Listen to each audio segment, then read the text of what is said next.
Good morning and welcome to Forum 50. A medical emergency occurs in or around your home. Your initial reaction is to call for an ambulance, but which one? Public or private? What's the difference? How are they governed? These questions will be answered and more will be revealed about emergency medical services in Sonoma County today on Forum 50. Good morning and welcome to Forum 50. Would you know what to do if you were suddenly faced with a medical emergency? Would you know how to contact the nearest emergency ambulance and paramedics? Or perhaps you have found it necessary to contact those ambulance and wondered why you got the fire department and the police also? And I'm sure there's no doubt that if you did use the services of an ambulance, that you probably felt the trauma of the bill was more than anything else. Those are some of the issues we're going to discuss on today's program. And with us today to discuss those issues are three key people involved in emergency medical services here in Sonoma County. My name is Chris Liebedor, and I will be your host for the next half hour. I'd like to first start off with introducing Mr. Rick Nayrad, who is the Emergency Medical Services Coordinator for Sonoma County. Thanks for being here, Rick. Next to Rick is Kevin O'Shea, who is the Fire Chief of Guerneville Fire Protection District. He operates a public ambulance service for the residents of the river area.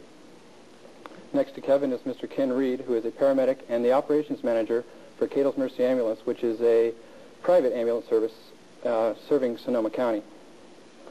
I'd like to start off today's program by asking Rick if you could please give us an overview and explain what an EMS agency is and what the function of it is, and perhaps your role in in Sonoma County EMS.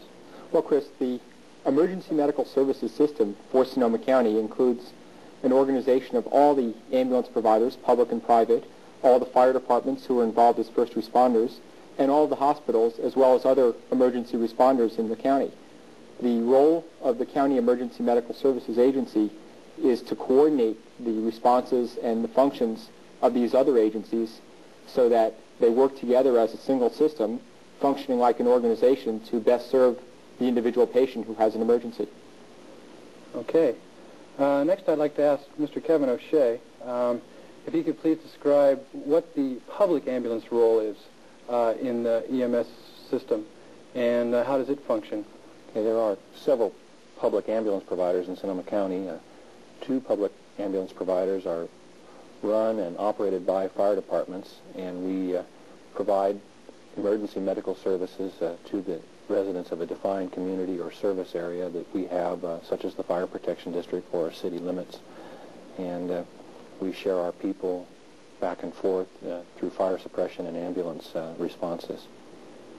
Okay. Ken, I'd like to ask you if you would explain the private ambulance role and how it functions and what it has to offer for the people of Sonoma County. Certainly. The private ambulance services within Sonoma County provide the greatest amount of ambulance coverage within the county itself. There are multiple agencies. The primary difference between ourselves and the public services are primarily our method of funding and how we utilize our personnel. We also service defined response areas for emergency services. The one key difference is that part of our business is also providing non-emergency transportation services outside of what may be considered a normal response zone. These include interfacility transfers from convalescent facilities, and people going to hospitals outside of this county in non-emergency situations. Okay, so what is the interrelationship between the public and private ambulance companies here in Sonoma County? How is that? How does the cooperation between the two? What is that like? The cooperation between public and private is very good. I know that we inter-respond to each other's responses through coordinated response systems set up by the county. We share equipment. We have loan personnel back and forth to make things work. I think the primary thing here is probably patient care first, and then we'll argue about the color of the ambulance or who provides the service later, and I think that's the important thing. Good, good.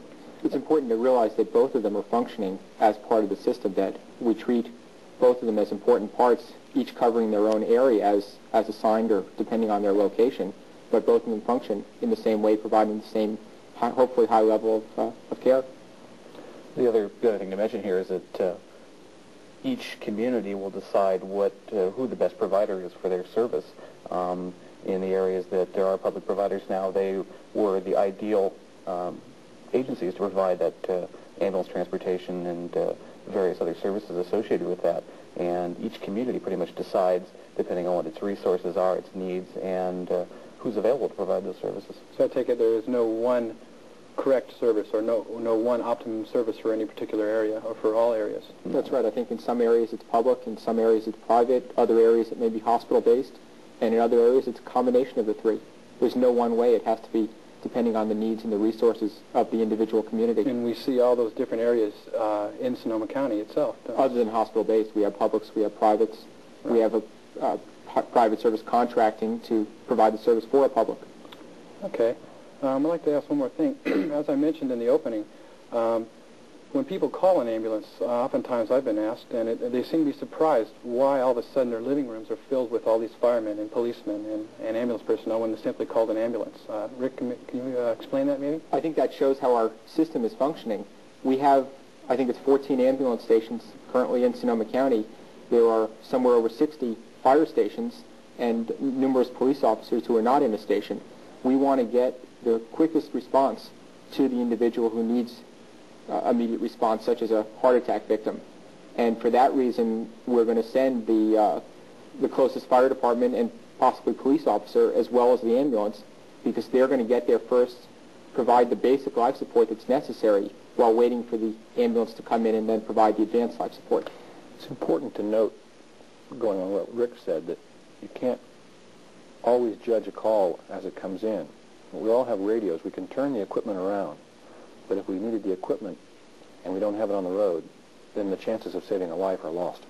We screen calls, I think, very carefully to determine what types of information we need. But the rule of thumb is, when in doubt, send too much rather than too little. You can always pick up the radio and cancel, but if you really need that, you better have it on the road already. Okay. Just how does the level of care differ throughout the county? It's fairly uniform right now. In the Just a moment, Rick. I'm going to interrupt you. We're going to take a quick break right now, and when we come back, we're going to talk to Rick Nabrad and find out just the different levels of care in Sonoma County. Please stay with us.